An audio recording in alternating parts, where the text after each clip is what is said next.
Even so, I've learned the hard way that a little preparation can save a lot of grief. Like that time I got caught in a downpour without a lick of rain gear. Ended up huddled under a leaky awning with a shivering chihuahua for company. Huddled with a shivering chihuahua. That's the story for the ages, Rambler. You just heard Rambler and Scout, two instances of Gemini AI, Google's generative artificial intelligence model, debating bicycle touring topics. I have no idea how Gemini came up with a shivering chihuahua, but I think it's brilliant. I hope you will find this highly experimental episode entertaining, packed with information, unexpected, and thought-provoking.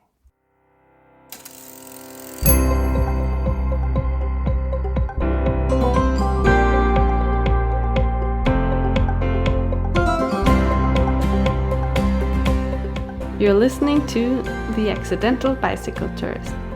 In this podcast, you'll meet people from all walks of life and learn about their most memorable bike touring experiences. This is your host, Gabriel Aldaz. Hello, cycle touring enthusiasts. Welcome to a very special episode of the Accidental Bicycle Tourist podcast.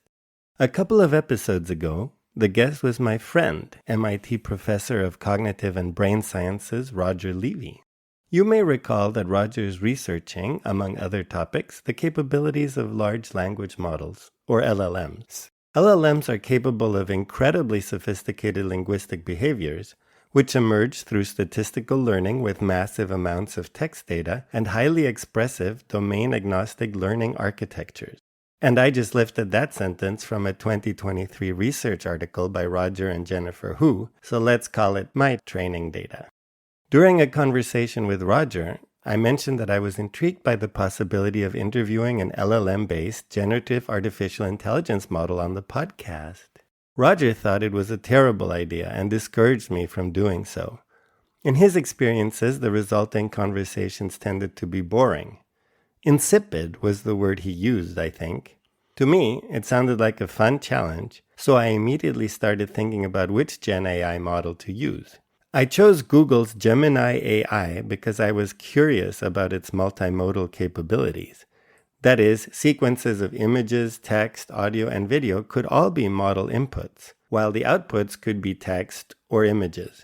Next came the episode subject matter: how best to leverage Gemini's massive amount of knowledge. I settled on a debate centered around 3 relevant bicycle touring topics. Lastly, for the structure of the episode, I came up with a 2-stage approach. In stage 1, I would ask for Gemini's assistance to narrow down the debate topics and to create 2 personas. In stage 2, I would interview the 2 Gemini personas who would take opposing views on each topic. Phew, that's a lot of explanation, but we're finally ready to go. Stage 1. I've done some quick brainstorming to come up with 5 preliminary bicycle touring debate topics. These will get narrowed down to the final 3 topics with the help of Gemini. The topics I am considering are careful route planning versus improvising, camping versus staying in hotels, touring solo versus touring with others, self-supported tours versus fully supported tours, and human pedal power versus electrical assist. As a bonus, I am also interested in walking versus cycling the Camino de Santiago. Could those who bicycle, the so-called bicigrinos, also consider themselves true pilgrims? I'm wondering just how heated the debate on this topic will get. It certainly is controversial in the real world. To get started, I have just downloaded the Gemini app on my smartphone. The Gemini app has a live feature that enables a fluid audio conversation, like a telephone call. Hi, I'm Gemini. We're about to go live, where you can explore complex topics or ideas just by talking. I've chosen the Capella profile because it has a soothing British accent. I'm ready to be your voice. If you like what you hear, choose me to start talking. I'm very curious and a little nervous to see how this will work. Let's get started. Hello, Gemini. Hey there, what can I do for you today? I host a podcast called The Accidental Bicycle Tourist. Have you heard of it? The accidental bicycle tourist. Yes, I know that one. I've listened to a few episodes. It's really interesting hearing about people's bike adventures and how they get into touring. Hey, all right. That's cool. Well, in my next episode, we're going to talk about 3 debates in bicycle touring. I have made a list of 5 possible topics, and I'm curious to see how it matches up with your list. I want to stay away from debates that involve brands. For example, who makes the best group set or tires or saddle. So could you please share a bullet list with 5 interesting bicycle touring debates? Sure thing. Here's a classic one. Is it better to plan your route ahead of time, or just head out and see where the road takes you? Another one is whether it's more fun to travel alone or with a buddy. A third debate is about the best way to carry your gear: front panniers, rear panniers, or a bikepacking setup. Also, there's the debate about whether electric bikes ruin the experience of bike touring. And finally, should you stick to paved roads or hit the dirt paths for some real adventure? Great. Those match up pretty well with the ones that I had. The ones that match are planning your route versus winging it, touring solo. Yeah, that's a good one. There's a real satisfaction in having a plan, but there's also some serious adventure to be had by just heading out. Yeah, for sure. Another one that matches up is touring solo versus with a buddy. And the third one is, do e-bikes ruin the experience of traditional bicycle touring? Nice. Those are some really interesting discussions to have. Solo versus buddy tours. That's a personal preference thing, isn't it? Do you think that one's a bit boring? I also have camping versus staying in hotels. Camping versus hotels. That's another classic one. There's something really freeing about sleeping under the stars. But a cozy bed and a hot shower are nice too. Well, which one do you think is more interesting for the listeners? Touring solo versus with someone else, or camping versus staying in hotels? That's a tough one, because both have their pros and cons. Ultimately, it might depend on your listeners. Do you usually have people who are new to bike touring listening in? I think so, yes. Then I'd say go with the solo versus buddy debate. Beginners might not realize how different the experience is with someone else along for the ride. Okay, that's good advice. I also have a bonus topic to discuss. Oh, a bonus topic? Let's hear it. It's very specific as it has to do with the Camino de Santiago.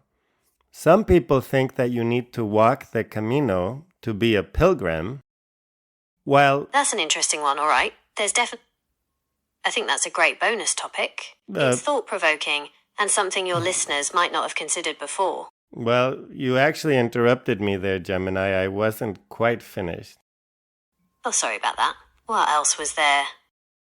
So, my question is, are the only true pilgrims those who walk to Santiago de Compostela, or can people doing the Camino by bicycle also be considered true pilgrims? That's a great question, and there's no easy answer. Traditionally, pilgrimages have been done on foot, and there's something really powerful about covering that kind of distance just by walking. But the Camino has evolved, and more people are doing it by bike these days. So I guess the question is whether it's the destination that makes the pilgrim, or the journey itself. Okay. So you like that as a bonus topic? Absolutely. It's a great topic for a podcast, especially if you have listeners who are interested in the Camino de Santiago. You could even get some listeners to call in and share their thoughts on it. Okay, well, glad you like it. Now that we've settled on the 3 debates plus the bonus topic, I'd like to create 2 personas, one to argue each side of a particular debate. Here's the first persona, a hardcore bikepacker. They are very fit, up on the latest gear, and keen to share jaw-dropping stories of epic adventures. What more can you tell us about this persona?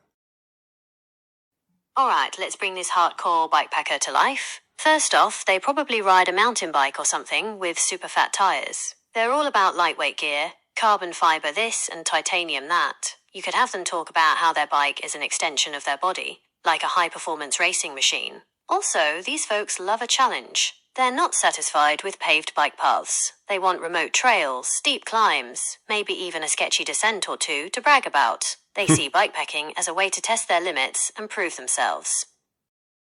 Nice. What gender would you assign to this persona? That's entirely up to you. You could go with a classic, experienced outdoorsman type, or you could challenge expectations and have a petite woman who's a total badass on her bike. It's your call. All right. I like the petite badass woman. All right, so let's flesh out this badass bikepacker. Persona, what's her name? Well, I was thinking of calling the two personas Gemini 1 and Gemini 2, but I decided against it. Do you know why? I can take a guess. Since you're already using Gemini, it might sound a little confusing to have two characters with the same name. Or maybe it doesn't sound personal enough for your podcast. Is that right? Those are good guesses, but I didn't want them to sound like NASA space missions from the 1960s. I see. You want names that sound a little more down to earth for your biking personas. How about we try generating a few ideas together? Okay. All right, how about this for your hardcore bikepacker? Let's go with someone who's really into nature and the outdoors. Maybe something like Scout or Trailblazer. Okay, I think we can go with Scout. Let's talk about the second persona.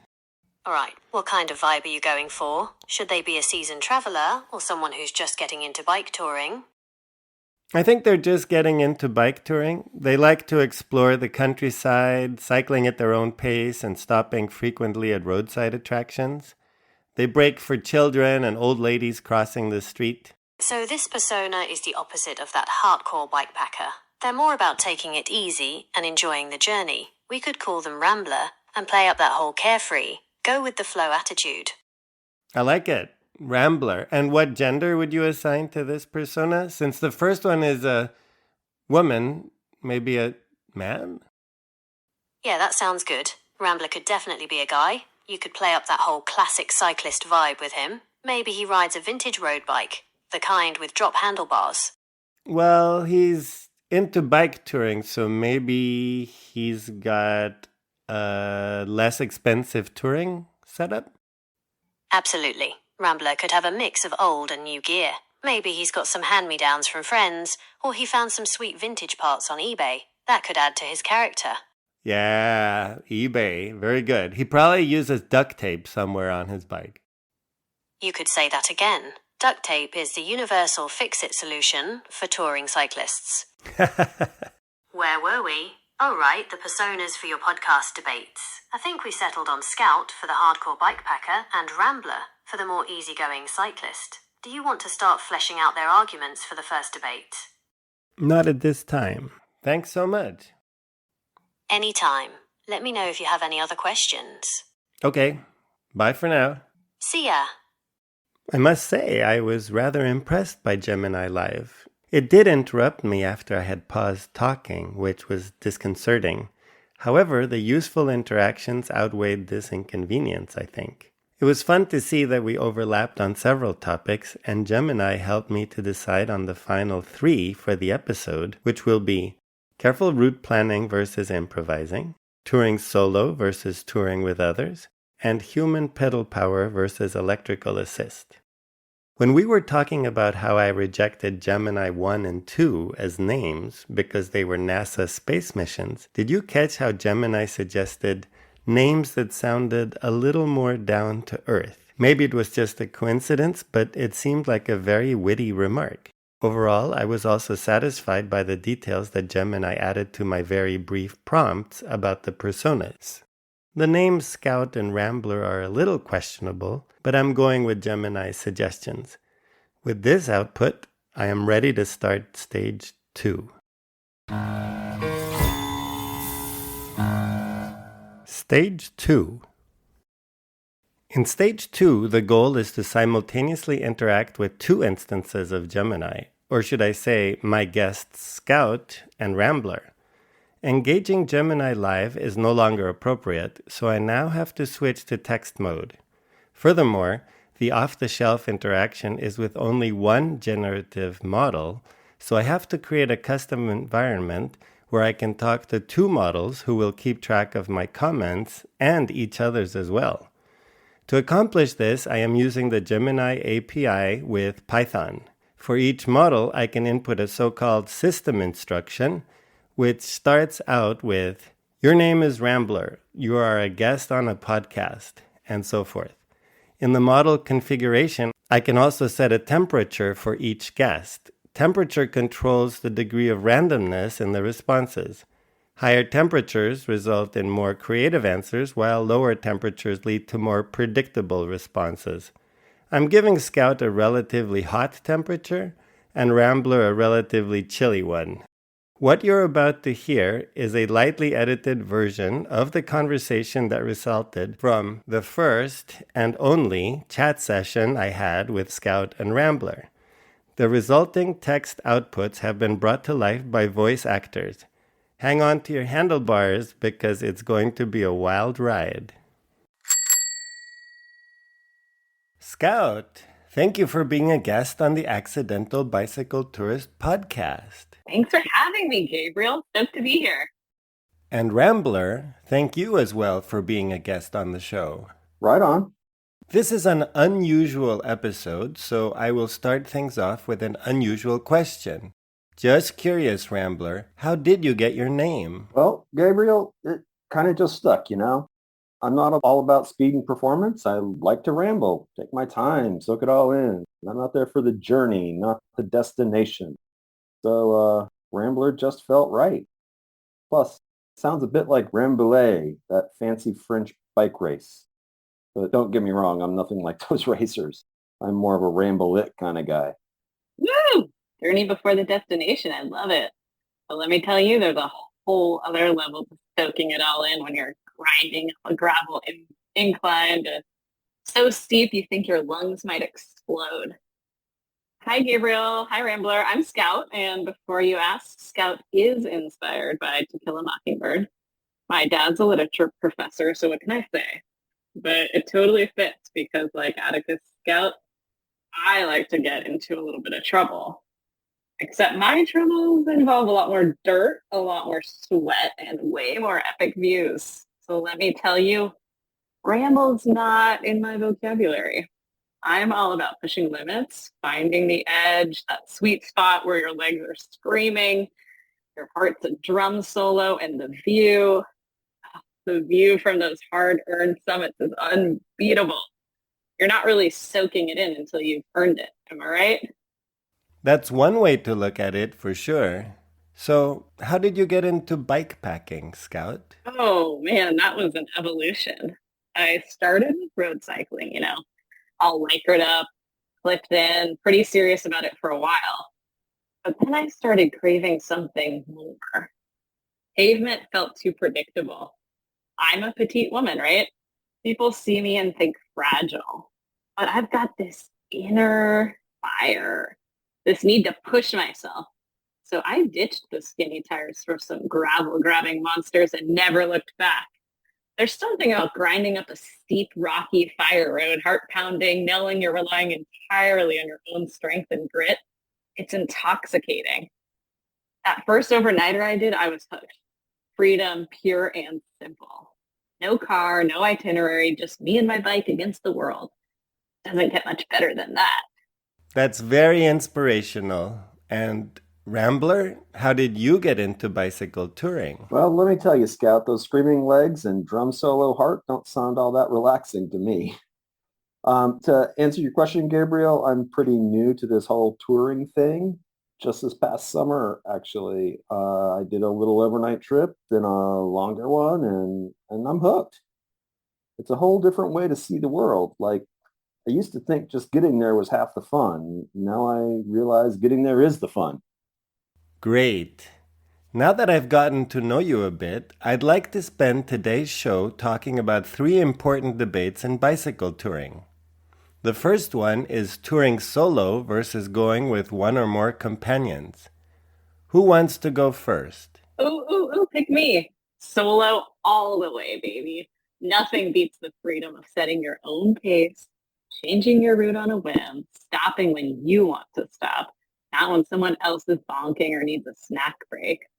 Plus, think of the lightweight gear advantage. No need to coordinate tents, stoves, food preferences, just you and your bike and the open road. Or, the barely there goat trail winding up a mountain. That's my jam. It's pure, unadulterated connection with nature and with yourself. Don't get me wrong, group rides are fun, but for real exploration and self-discovery, solo is where it's at. Well, Scout, I can see the appeal of all that unadulterated connection you're talking about.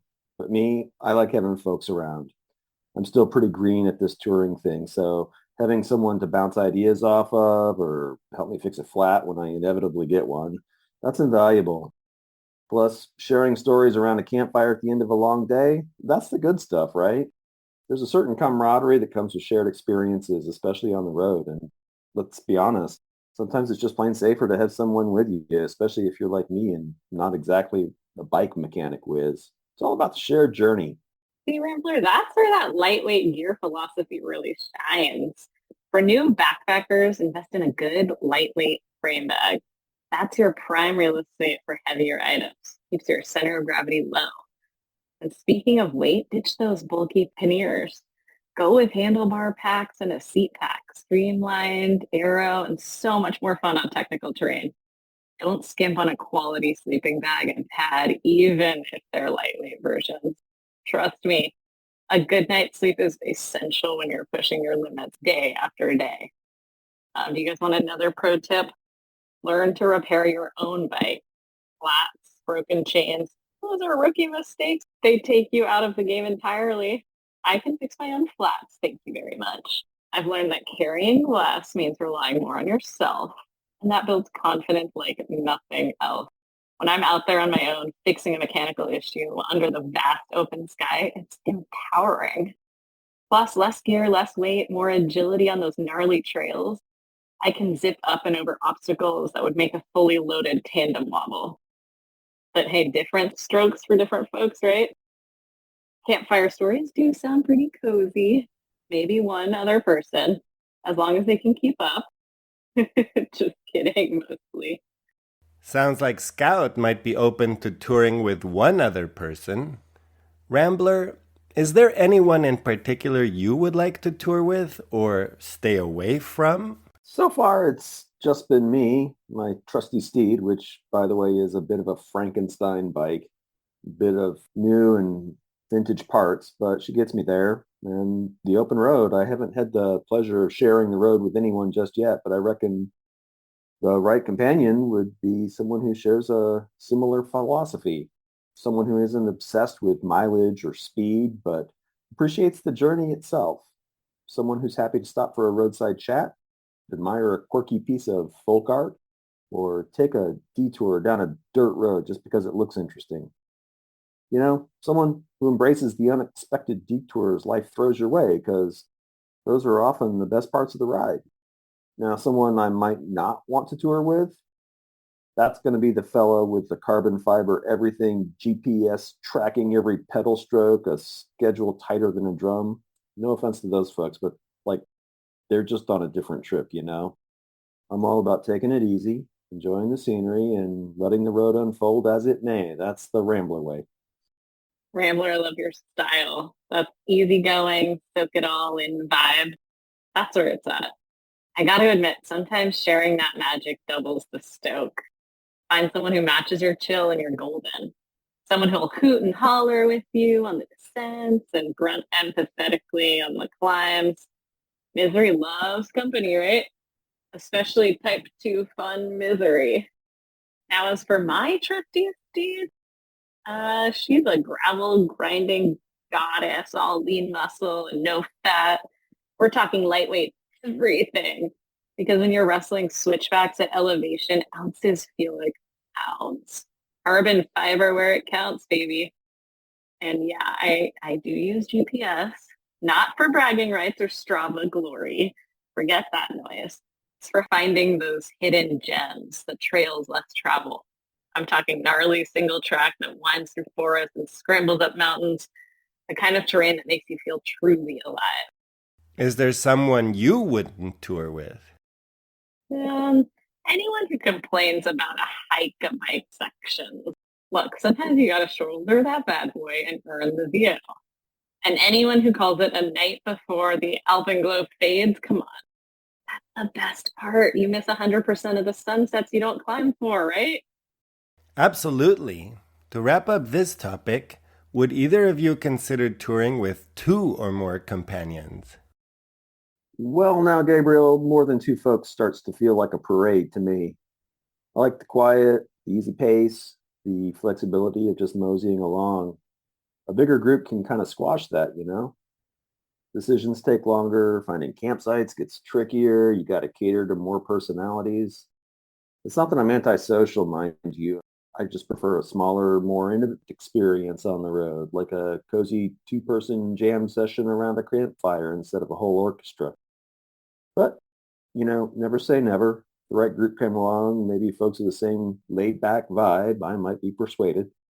As long as we could still take those spontaneous detours, appreciate the little things, and not get too caught up in the logistics. It's all about the journey, after all. I get that, Rambler. Too many people and it can become a logistical nightmare. It's like herding cats, but with bikes and mirrors. Forget spontaneous detours. You'd be spending half your day just coordinating bathroom breaks. For me, 2 is definitely my max.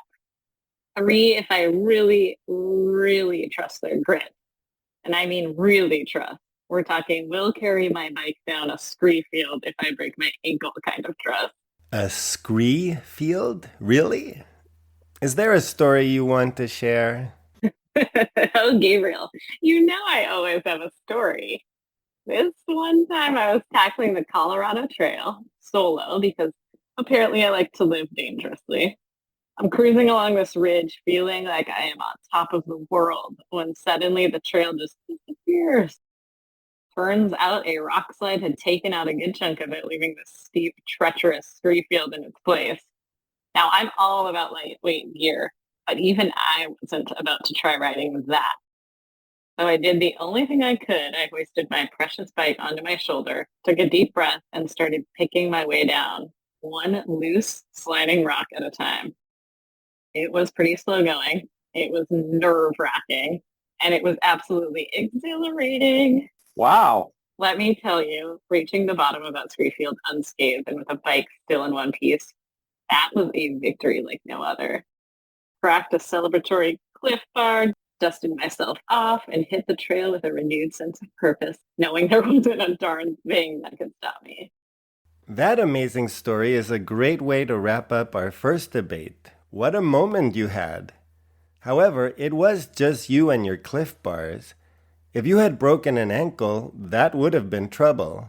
You have a point. Good. In that case, let's move on to our next topic, route planning. Careful preparation versus winging it. Rambler, since you're newer to touring, maybe you can kick us off on this one. What's your style? Well, Gabriel, my route planning is about as structured as a tumbleweed in a hurricane. I'm a firm believer in letting the road be my guide. Sure, I'll glance at a map now and again just to get a general sense of direction, and I might have a vague destination in mind, like somewhere with good pie. But the real joy for me is the unexpected detours, the spontaneous discoveries. I'll chat with folks at the local diner, ask them about hidden gems off the beaten path. I'll follow a dirt road just because it looks intriguing. I'll stop at a roadside fruit stand and end up spending the afternoon swapping stories with a farmer. That's the kind of serendipity you miss when you're like glued to a rigid itinerary. Now, I ain't saying planning is bad. I understand the appeal of having your campsites booked and your mileage mapped out. It's just not my cup of tea. I prefer to savor the journey, not conquer it. I like to wander, meander, let the road unfold as it may. That's the Rambler way, after all. And it usually leads to some pretty darn interesting places, even some more interesting stories. Somewhere with a good pie. I love it. That is an amazing destination goal. See, Rambler, we're not so different after all. I'm all about embracing the unexpected too. Spontaneity is the spice of life, right? But tumbleweed in a hurricane, that's where we diverge. I'm a planner, a meticulous planner, dare I say. Not in a rigid by-the-minute kind of way. But look, I crave adventure in places most folks wouldn't dare take a minivan, let alone a bike. That takes preparation. I pore over maps, research water sources, identify potential campsites, and scope out bailout routes. especially if I'm venturing into the backcountry where cell service is spotty. Why? Because being prepared empowers me to be more spontaneous. Knowing I have a solid foundation allows me to deviate, to explore those intriguing side trails, to say yes to an unexpected summit attempt without worrying about running out of water or daylight. I'll deviate from my plans if needed. It's not always good pie at the end of the road that speaks to a biker. Plus, let's be real. Some of the most epic landscapes are also the most remote. Winging it in those situations isn't just risky, it can be downright reckless. I'll carry heavy equipment on a difficult mountain bike ascent rather than face heavier troubles when the supplies end in a high altitude snowdrift with low temperatures and thin air. So yeah, I plan. But I also pack a healthy dose of adaptability because the best adventures are usually the ones you didn't see coming. Rambler, Scout does have a good point that planning is useful in remote locations, helping you stay out of trouble. Would you agree, or is it not so relevant for you because you are staying closer to home? Oh, I reckon Scout's got a point there, Gabriel. Safety is always worth considering, especially when you're venturing out into the wild yonder. I tend to stick to more populated areas myself, where there's usually a town or a gas station within spitting distance. But even so, I've learned the hard way that a little preparation can save a lot of grief. Like that time I got caught in a downpour without a lick of rain gear. Ended up huddled under a leaky awning with a shivering chihuahua for company. That's hilarious. Not exactly my ideal afternoon. Or the time I ran out of water miles from civilization on a scorching summer day. Thought I was going to melt into the asphalt like a popsicle on a hot sidewalk.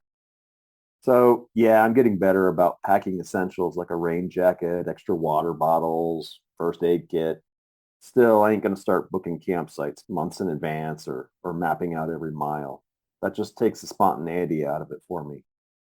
I like the freedom to change my mind, follow a whim, see where the road takes me. But a little common sense and a few essential supplies can't hurt. Huddled with a shivering chihuahua. That's the story for the ages, Rambler. Be even close to civilization, I feel like things can go sideways. It's all about finding that balance between preparedness and spontaneity. You don't need to ditch the joy of wandering to be smart about it. A little forethought can go a long way, whether you're crossing the Gobi Desert or just exploring the next county over. And those essential supplies, they can add up, especially if you're trying to keep your load light. But trust me, nothing kills a spontaneous detour faster than dehydration or a mangled derailleur with no tools to fix it. I might carry a few more Cliff Bars than you would also.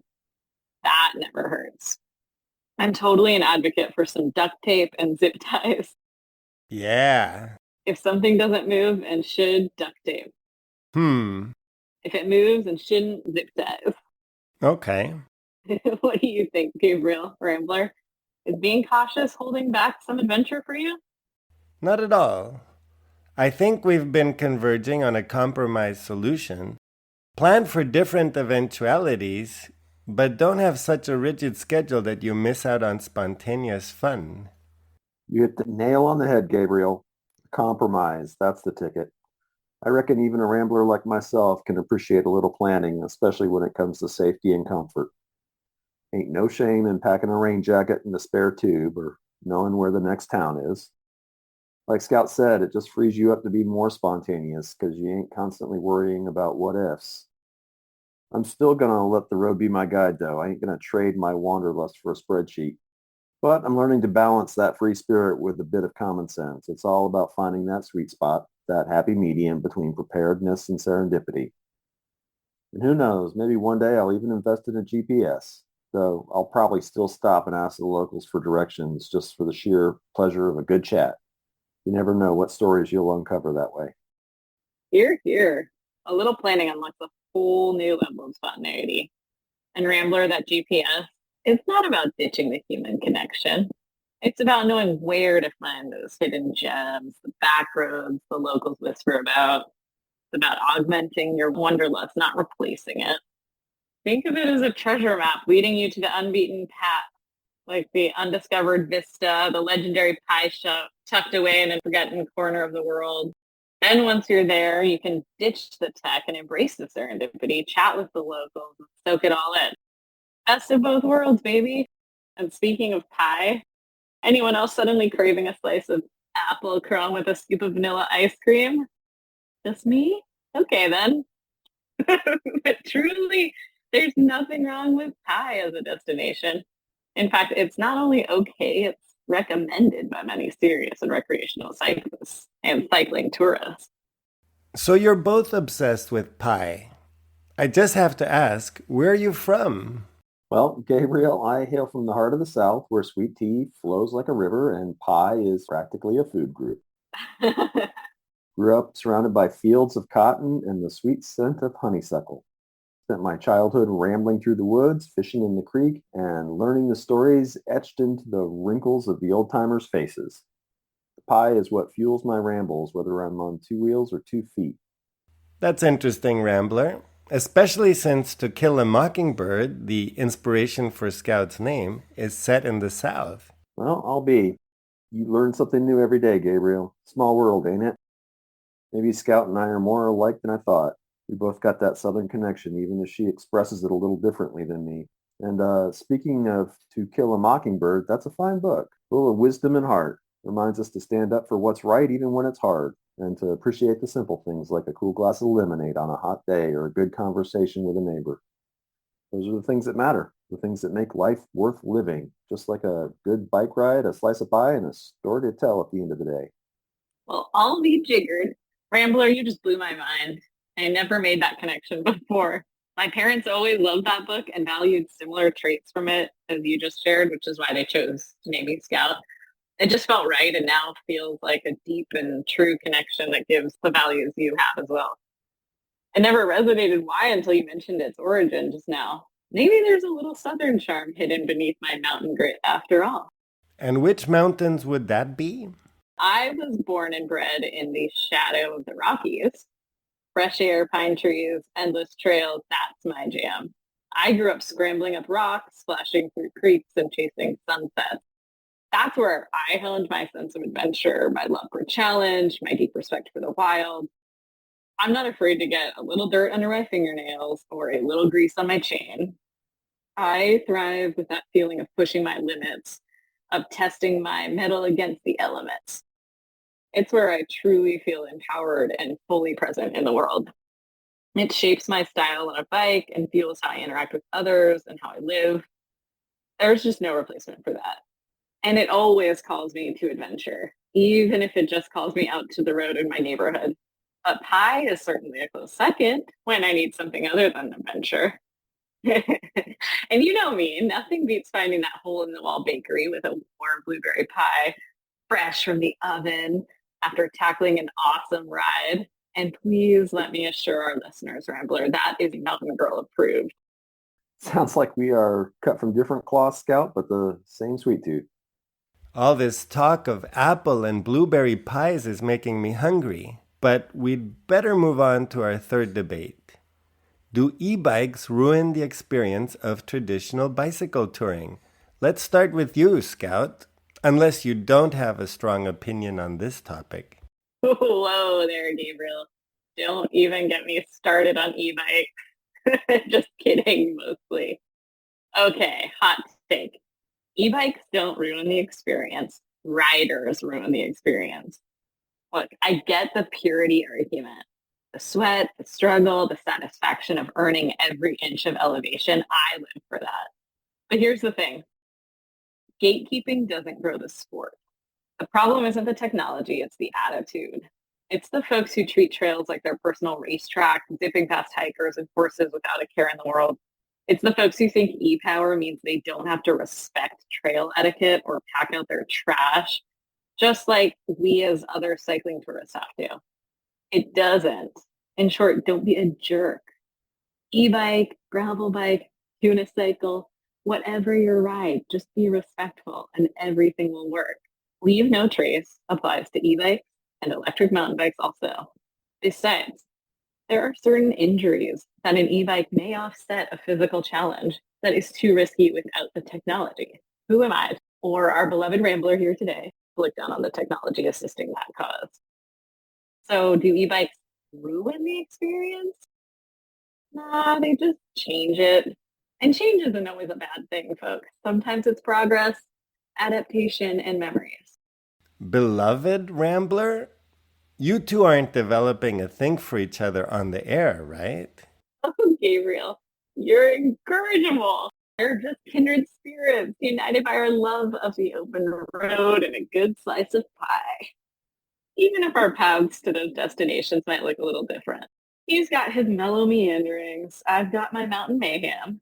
But hey, variety is the spice of life, right? And who knows, maybe one day I'll join him for a leisurely roll through the countryside, and he'll join me for a lung-busting climb up a mountain pass. As long as there's pie at the end, I'm in. Rambler, that sounds like an invitation. Well, now, Scout, a lung-busting climb ain't exactly my idea of a good time, but I'm always up for a new experience, especially if it involves good company and good pie. Maybe we could find a hill that's a little less intense. Something with a gentle slope and a scenic view and a pie shop at the top, naturally. I reckon there's something to be said for stepping outside your comfort zone now and again.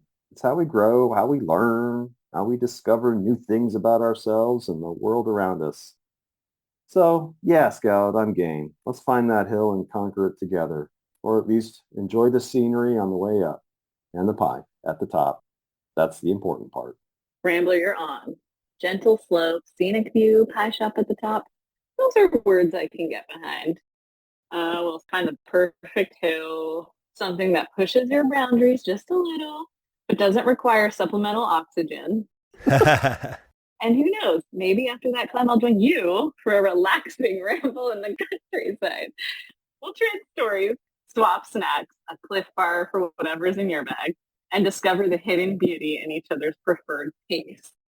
Because that's what it's all about, right? Sharing the joy of two wheels regardless of the terrain.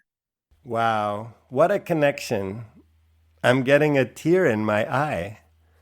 Rambler, what about taking on a lung-busting climb, but you've got an e-bike to ride? An e-bike, huh? That's an interesting thought. I've always been a purist, Me and my trusty steed, powered by nothing but good old-fashioned pedal power. But I ain't opposed to progress, and if an e-bike could help me conquer a hill or two, maybe see some views I wouldn't normally get to experience, well, I might be persuaded. Remember, there's pie at the top. It's the non-negotiable part. See, Rambler, open mind. That's the spirit. And hey, even with an e-bike, you're still putting in the effort. You're still pedaling, still engaging with the terrain, still earning those views. The e-assist just gives you the little boost, a little extra oomph to get you up those steeper slopes, especially with the heavier Frankenstein bike. It helps level the playing field if you aren't up to match like the highest intensity that a purely physical challenge might demand of someone without an injury, for instance. And let's be honest, some of those mountain passes are brutal. Even for a seasoned climber like me, there are times when a little extra juice would be mighty welcome. So if my beloved Rambler, or someone like yourself, is planning to have a more variety among your physical accomplishments, then an e-bike might be the answer. And so now Rambler will be much better able to keep us going forward during his next rides with me. Wait, you and Rambler are actually planning on going on rides together? Have you been chatting behind my back? Busted. Well, not exactly behind your back, Gabriel. More like adjacent to it. Don't tell anyone, but Rambler and I might have exchanged contact info during the commercial break. Something about shared pie cravings and a mutual appreciation for good adventure, even if our definitions of adventure differ slightly. We're still in the early planning stages, Maybe this podcast will lead to a real-life two-wheeled adventure. And wouldn't that be a story worth sharing? Stay tuned, folks.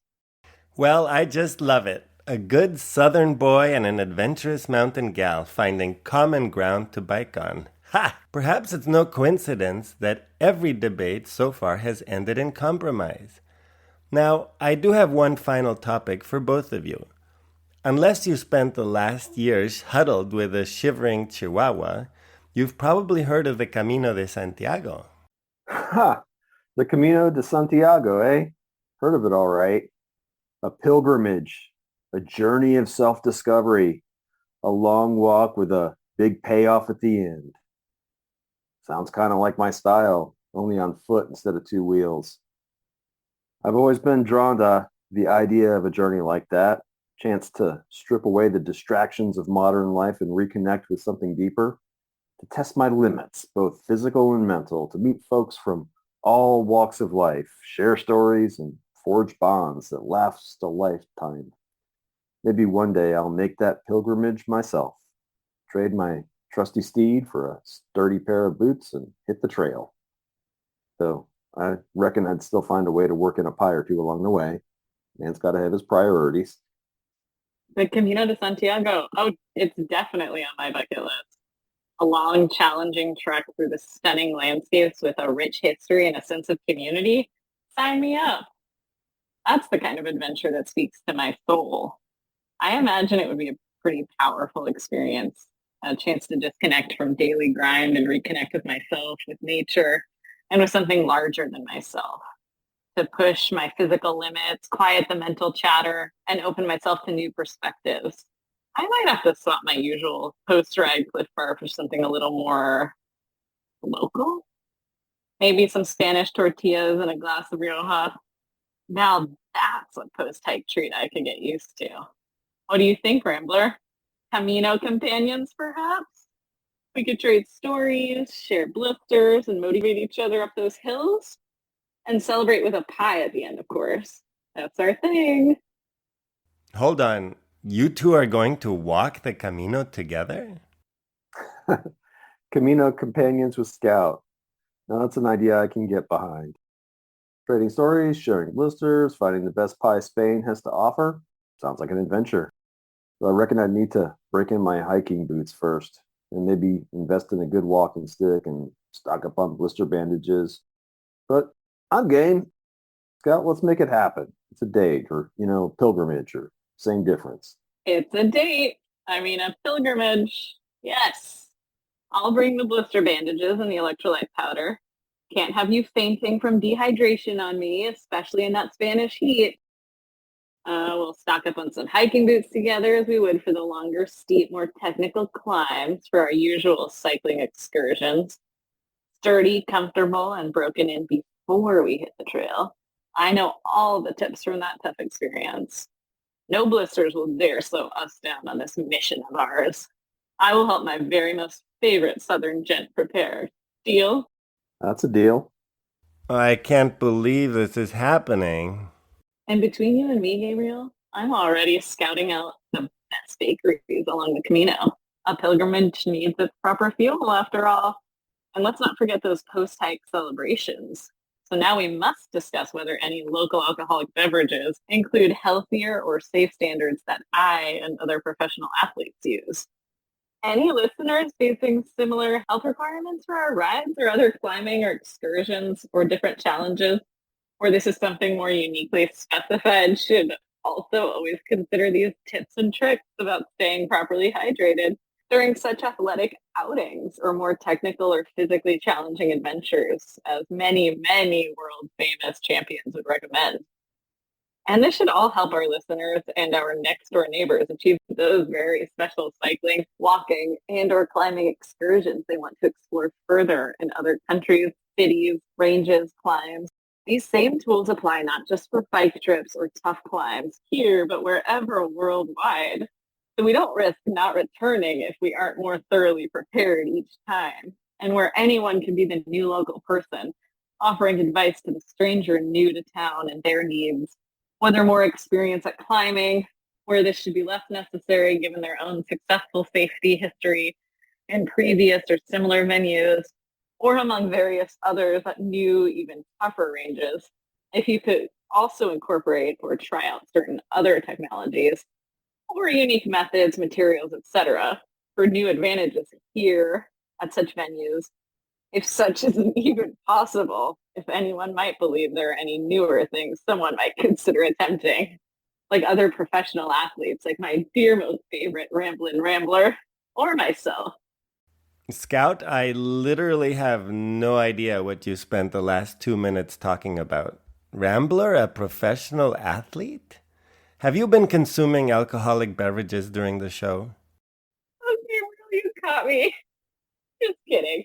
I am sober as a judge at a pie eating contest, that is.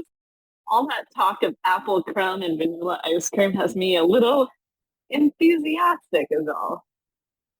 But hey, a post-hike celebration does sound nice. Maybe a celebratory glass of something bubbly at the end of the Camino? Or perhaps some refreshing local wine?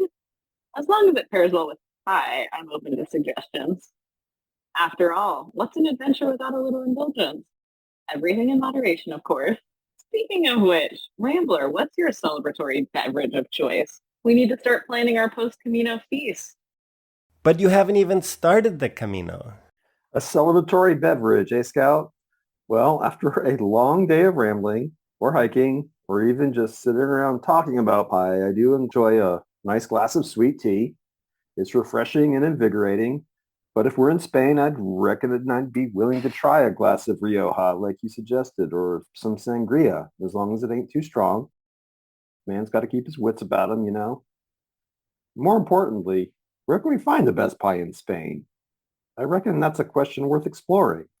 Maybe we should start our research now, just to be prepared. Man's got to have his priorities. As for where to find the best pie in Spain, that's a challenge I'm willing to accept. Consider it my first official act of Camino prep. I will start my research right now.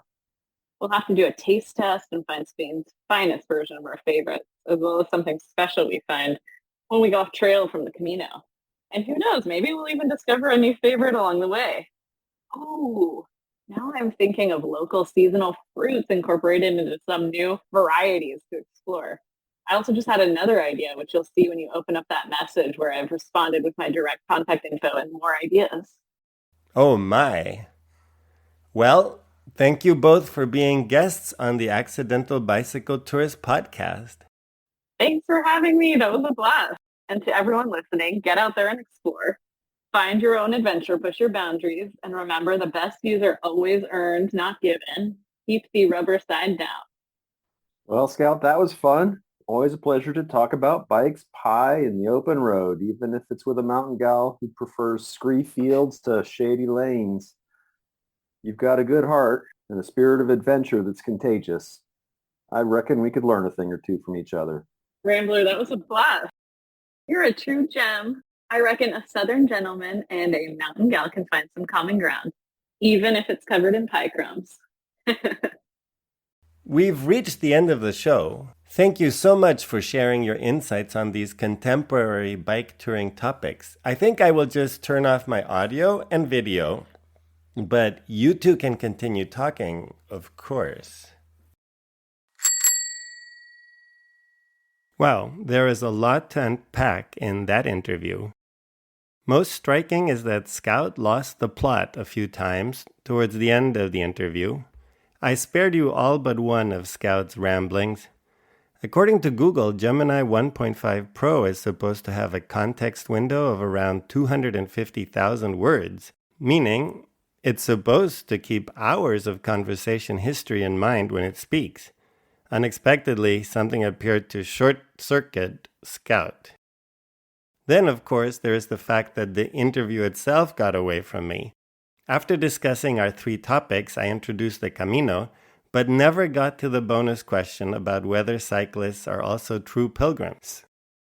Perhaps it's telling that Scout and Rambler, 2 touring cyclists, immediately started to talk about trading in their bicycles for boots when doing the Camino. They never even considered cycling. Then again, they were quite busy talking to each other as well. As for the characters, I found that the models really leaned into tropes. For Rambler, the southern gent, it was all about the slow pace, the journey, the scent of honeysuckle, and of course, the pie. Scout, the petite badass bikepacker, constantly spoke using jargon like the stoke, hike-a-bike, gnarly trails, and type 2 fun. When it came to the debates, I was surprised how compromise-seeking the two were. Scout really wanted Rambler and me to like her, and Rambler was no different. They were so desperate to be liked that they appeared to have started a relationship during the show. That said, it is a pretty amazing experience to interact with Gemini.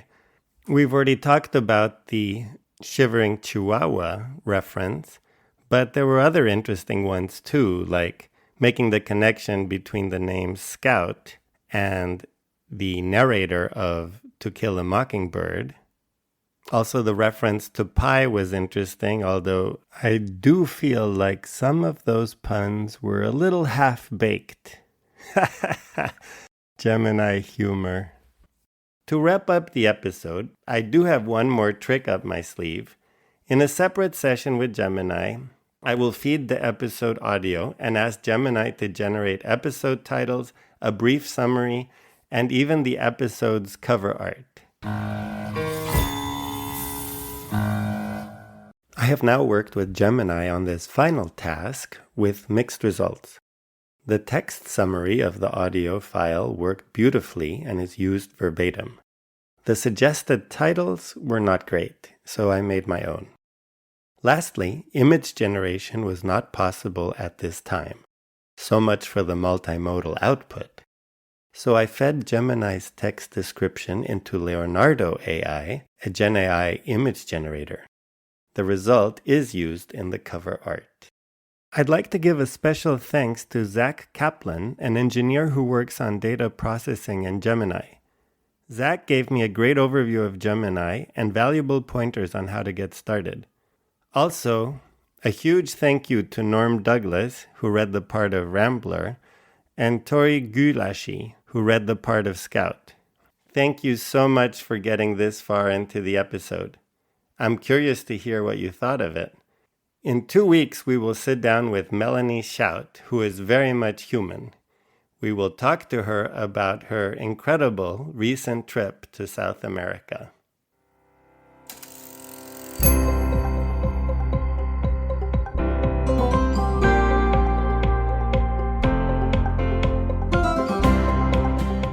The transcript for this episode is available on the Accidental Bicycle Tours website. I welcome feedback and suggestions for this and other episodes. You'll find a link to all contact information in the show notes. If you would like to rate or review the show, you can do that on your favorite podcast platform. You can also follow the podcast on Instagram. Thank you to Anna Lindenmeyer for the cover artwork and to Timothy Schertel for the original music. This podcast would not be possible without continuous support from my wife, Sandra. And thank you so much for listening. I hope the episode will inspire you to get out and see where the road leads you. We'll trade stories, swap snacks, a Cliff Bar for whatever's in your bag, and hidden and blah, blah, blah, blah, blah, blah. Oh my God, sorry. One more time.